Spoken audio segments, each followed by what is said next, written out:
आज हम पढ़ेंगे वाइब्रेशनल स्पेक्ट्रोस्कोपी। सबसे पहले तो वाइब्रेशनल स्पेक्ट्रोस्कोपी को IR स्पेक्ट्रोस्कोपी भी कहते हैं। ये हम पहले देख चुके हैं क्योंकि ये इंफ्रारेड रीजन में लाई करती है। उसके बाद नेक्स्ट टॉपिक है कि कौन कौन से मॉलिक्यूल्स हैं जो वाइब्रेशनल स्पेक्ट्रा शो करते हैं। तो वो मॉलिक्यूल जिनमें वाइब्रेशनल मोशन के कारण उनकी डायपोल मोमेंट में चेंज आ जाता है, वो मॉलिक्यूल वाइब्रेशनल स्पेक्ट्रा शो करते हैं। ठीक है। रोटेशनल स्पेक्ट्रोस्कोपी में हमने पढ़ा था कि मॉलिक्यूल के पास क्या होनी चाहिए, परमानेंट डायपोल मोमेंट होनी चाहिए। पर वाइब्रेशनल स्पेक्ट्रा शो करने के लिए ज़रूरी नहीं है कि परमानेंट डायपोल मोमेंट होनी चाहिए। अगर उनके वाइब्रेशनल मोशन के कारण उनके डायपोल मोमेंट में चेंज हो रहा है तो भी वो वाइब्रेशनल स्पेक्ट्रा शो करते हैं। तो नेसेसरी कंडीशन ये हो गई कि vibrational motion of a molecule must be accompanied by a change in the dipole moment of molecule. ठीक है। अगला है सिलेक्शन रूल। ये भी हम पहले पढ़ चुके हैं कि वाइब्रेशनल क्वांटम नंबर में जो चेंज है वो कितना होना चाहिए, +-1। मतलब अगर हम V0 से V1 में जा रहे हैं तो डेल V कितना हो गया, 1। तो ये अलाउड ट्रांजिशन है। और अगर हम V0 से V2 में जा रहे हैं तो डेल V हमारा 2 आएगा, तो ये फॉरबिडन ट्रांजिशन हो जाएगा। अगला टॉपिक है हमारा expression for vibrational energies of simple harmonic oscillator. जैसे हमने पेंडुलम का मोशन देखा है, वो एक इक्विलिब्रियम पोजीशन के अराउंड मूव करता है, टू एंड फ्रो मोशन होता है उसका। ठीक है। तो सिंपल हार्मोनिक ऑसिलेटर क्या होता है, एक particle which oscillate about an equilibrium position. जैसे मैंने एक तरफ इसे फिक्स कर दिया, यहाँ पर एक स्प्रिंग लगाया और उसके एक एंड पे मैंने मास लटका दिया कोई, और दूसरे एंड को उसके फिक्स कर दिया। ठीक है। अभी ये इसका इक्विलिब्रियम डिस्टेंस है। अगर मैं इसे स्ट्रेच करूँगी तो ये थोड़ा आगे आ जाएगा, और अगर इसे कंप्रेस करूँगी तो इक्विलिब्रियम डिस्टेंस से कम डिस्टेंस पे चला जाएगा, है ना। तो ये है simple harmonic motion. Simple harmonic oscillator क्या है, एक पार्टिकल जो ऑसिलेट करता है अबाउट एन इक्विलिब्रियम पोजीशन। ठीक है। और हमेशा एक फोर्स रहता है, रीस्टोरिंग फोर्स, जो उसे वापस लेके आता है अपने इक्विलिब्रियम पोजीशन पे। जैसे इस केस में वो फोर्स किधर एक्ट करेगा, इस तरफ, और जब मैं उसे कंप्रेस कर दूंगी तो वो किधर एक्ट करेगा, इस तरफ। ठीक है। फिर हुक्स लॉ आया था जिसने हमें बताया था कि वो फोर्स किसके इक्वल होता है, -kx। x क्या है, कितनी डिस्प्लेसमेंट की उसने अपने इक्विलिब्रियम पोजीशन से, इस केस में ये हो गया x। और k क्या है, k होता है फोर्स कांस्टेंट, जो कि हमें स्प्रिंग की स्टिफनेस के बारे में बताता है। अगर k की वैल्यू कम है तो स्प्रिंग लूज है, और अगर k की वैल्यू जितनी ज़्यादा उतनी स्टिफनेस ज़्यादा है स्प्रिंग की। ठीक है। अगर मैं पोटेंशियल एनर्जी निकालूं तो क्या फॉर्मूला होता है, फोर्स इंटू डिस्प्लेसमेंट, तो F dx। और अगर मैंने इक्विलिब्रियम पोजीशन 0 लेट कर रखी है तो 0 से x, अगर मैं इसका इंटीग्रेशन करूंगी, फोर्स की वैल्यू डाल दी यहाँ पर -kx, और माइनस से ये माइनस और ये माइनस कैंसिल हो गया, 0 से x, तो पोटेंशियल एनर्जी क्या आ गई इसकी, ½ kx²। ठीक है। और जो वाइब्रेशनल फ्रीक्वेंसी होती है सिंपल हार्मोनिक ऑसिलेटर की, न्यू, वो होती है 1/2π√k/m। क्लियर। तो पोटेंशियल एनर्जी हमारी क्या आ गई, ½ kx²। किसकी इक्वेशन है ये, पैराबोला की इक्वेशन है। तो जब मैं पोटेंशियल एनर्जी और अपने डिस्प्लेसमेंट के बीच में ग्राफ बनाऊंगी तो कैसा आएगा, पैराबोला आएगा एक। ये तुम्हारा ओरिजिन हो गया, इक्विलिब्रियम पोजीशन कह लो। अब तुम अगर डिस्प्लेस कर रहे हो, चाहे इधर कर रहे हो चाहे इधर कर रहे हो, तो जैसे जैसे x बढ़ेगा, डिस्प्लेसमेंट जैसे जैसे बढ़ेगी इक्विलिब्रियम पोजीशन से, तो क्या होगा, पोटेंशियल एनर्जी इंक्रीज करेगी। जैसे जैसे डिस्प्लेसमेंट बढ़ रही है इक्विलिब्रियम पोजीशन से, तो क्या हो रहा है, मेरी पोटेंशियल एनर्जी इंक्रीज कर रही है और हमें एक पैराबोला मिलता है। अब अगर मैं डाई एटॉमिक मॉलिक्यूल का केस कंसीडर करूँ, तो मैंने मान लिया कि 2 पॉइंट है, मास, एक का मास m1, एक का मास m2, दोनों के बीच का जो डिस्टेंस है, इक्विलिब्रियम डिस्टेंस जिसे कहूँ मैं, वो re है। अब पहला केस ये हो सकता है कि मैंने स्ट्रेच किया। अगर मैंने स्ट्रेच किया तो जो डिस्प्लेसमेंट हुई उनके इक्विलिब्रियम डिस्टेंस से, मान लो जो m1 है वो x1 डिस्प्लेस हो गया और जो m2 है वो x2 डिस्प्लेस हो गया। एक ये केस हो सकता है। इस केस में जो रीस्टोरिंग फोर्स है क्या करेगा, इसे वापस लेके जाएगा जिस डायरेक्शन से ये आया है, जिधर से आया है।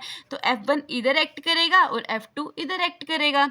दूसरा केस क्या हो सकता है कि मैंने कंप्रेस कर दिया, तो ये हो गया मेरा m1, मतलब कितने डिस्प्लेसमेंट हो गई, अब इधर डिस्प्लेसमेंट हो गई x1 और इसकी डिस्प्लेसमेंट इधर हो गई x2। अब इधर रीस्टोरिंग फोर्स लगेगा इस डायरेक्शन में और इधर लगेगा इस डायरेक्शन में रिस्टोरिंग फोर्स F1 और F2। ठीक है, अभी हमने हुक लॉ से देखा था कि जो फोर्स होता है रिस्टोरिंग फोर्स वो क्या होता है माइनस के एक्स। माइनस क्या बताता है, माइनस बताता है कि जिधर डिस्प्लेसमेंट हो रही है उससे उल्टी डायरेक्शन में हमारा फोर्स लगता है। तो ये माइनस साइन ये शो कर रहा है कि डायरेक्शन फोर्स की अपोजिट है डिस्प्लेसमेंट की डायरेक्शन से। ठीक है, अगर मैं F1 की बात करूँ तो F1 क्या हो जाएगा माइनस के x1 हो जाएगा और F2 क्या हो जाएगा। अच्छा, एक डायरेक्शन अगर तुम पॉजिटिव लेते हो तो kx2 हो जाएगा अगर x2 पॉजिटिव लिए, एक डायरेक्शन को पॉजिटिव मान लो और एक को नेगेटिव मान लो, तो टोटल F क्या हो जाएगा F1 प्लस F2 जो कि F और वो क्या था माइनस kx। ठीक है, अभी हम पहले भी पढ़ चुके हैं जो फोर्स होता है वो क्या होता है product of mass and acceleration.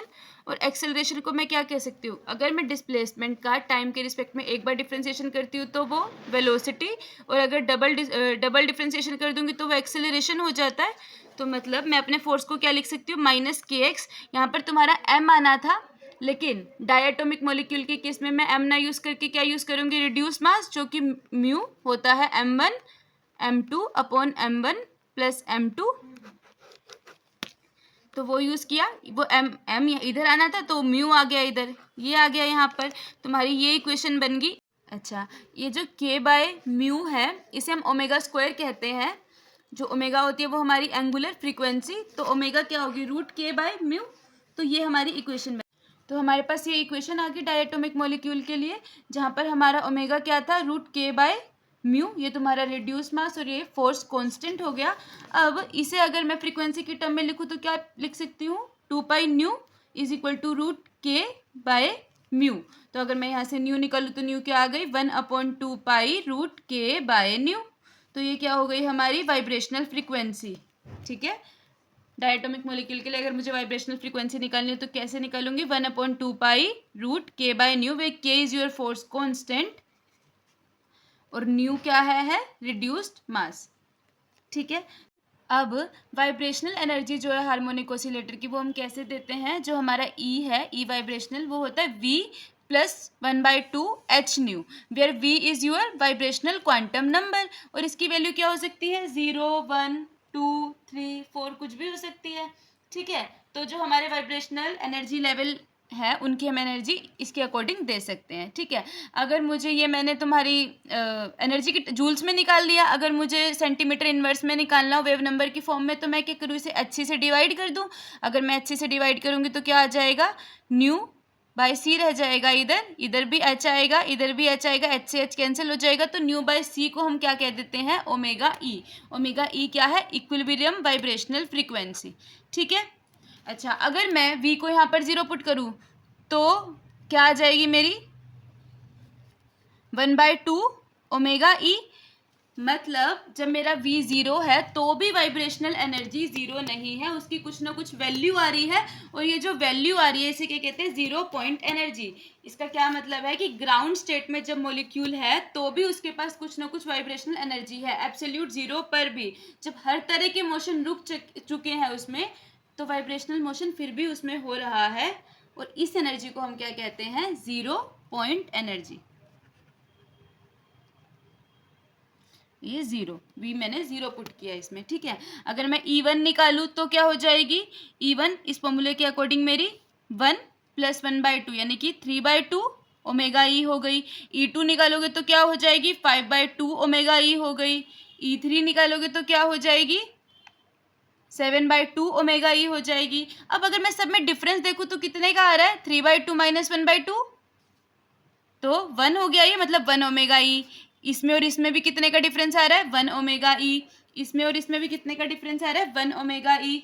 तो मैंने देखा कि इस स्पेक्ट्रा में जो वाइब्रेशनल स्पेक्ट्रा है जो मेरी लाइंस आ रही हैं सबके बीच में सेम डिस्टेंस है, तो सारी लाइन इक्वली स्पेस्ड है। लेकिन जब हमने रोटेशनल स्पेक्ट्रा पढ़ा था तो हमारी लाइंस जैसे जैसे जे की वैल्यू बढ़ रही थी रोटेशनल क्वांटम नंबर की, तो स्पेसिंग जो लाइन के बीच में थी वो बढ़ रही थी, लेकिन वाइब्रेशनल स्पेक्ट्रा में क्या है वो स्पेसिंग सेम है।